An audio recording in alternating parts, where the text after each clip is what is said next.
আশহাদু আল্লাহ আফ্রিকার বুকে ঘটে গেল এক অভূতপূর্ব এবং ঐতিহাসিক ঘটনা। কোনো রকম জোর জবরদস্তি কিংবা প্রলোভন ছাড়াই কেবল ইসলামের সাম্য ও শান্তির বাণীতে উদ্বুদ্ধ হয়ে একসঙ্গে পবিত্র কালেমা শাহাদাত পাঠ করে মুসলিম হয়েছেন পুরো একটি গ্রামের মানুষ। সামাজিক যোগাযোগ মাধ্যমে এই দৃশ্য ছড়িয়ে পড়ার পর তা এখন বিশ্বজুড়ে কোটি কোটি মানুষের হৃদয় ছুঁয়ে যাচ্ছে। আশহাদু আন্না শত শত কণ্ঠের এই একক পুণ্যধ্বনি কোনো সাধারণ সমাবেশ নয়, এটি আফ্রিকার বুকে এক ঐতিহাসিক জাগরণের মুহূর্ত। পূর্ব ও দক্ষিণ আফ্রিকার তানজানিয়া এবং মালাউইর প্রত্যন্ত গ্রামীণ অঞ্চলে দেখা গেছে বিশ্বাসের এই অনন্য একাত্মতা।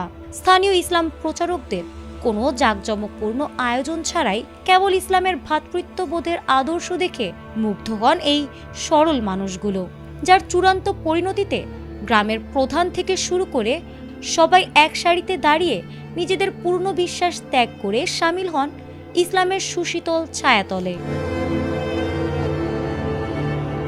এক বিকেলে একসাথে 750-ও বেশি মানুষের ইসলাম গ্রহণ এক নজিরবিহীন ঘটনা।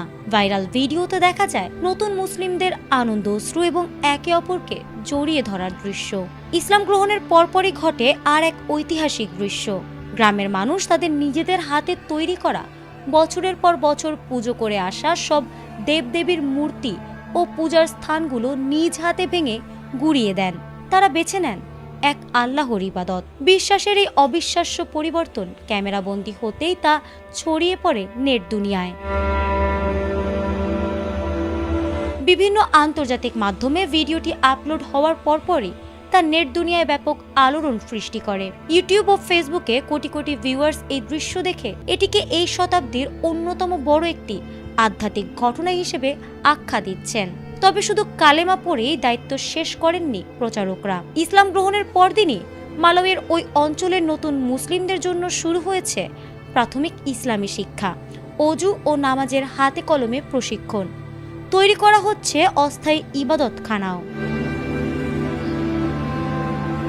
আধুনিক যুগের চাকচিক্য থেকে দূরে আফ্রিকার এই প্রত্যন্ত অঞ্চলের মানুষের সরল মনে ইসলামের সত্যের আলো যেভাবে প্রবেশ করেছে তা বিশ্ব মানবতার সামনে এক বড় দৃষ্টান্ত। ভালোবাসার মাধ্যমে যে মানুষের মন জয় করা যায়, এই ঘটনা আবারও তা প্রমাণ করল।